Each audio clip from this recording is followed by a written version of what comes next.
I'm going to read aloud the text below. Project overview. The end goal will be to interview a person in your household and share their story.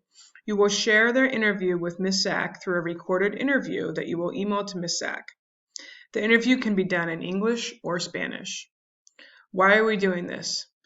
This project is based on a national project sponsored by a group called StoryCorps. We hope that in participating you will see that there is importance in our own stories and experiences. For this project, we will focus on sharing and preserving other people's stories. StoryCorps mission.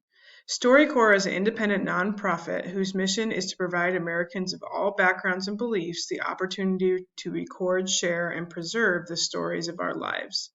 Since 2003, StoryCorps has collected and archived more than 45,000 interviews from participants across the country, representing the largest collection of American voices ever gathered. At the heart of the StoryCorps mission is the idea that we matter and we won't be forgotten.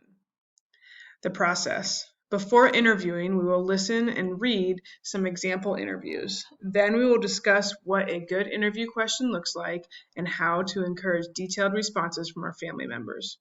When your interview is complete, you will email it to Ms. Zach. This interview will be your final project for class.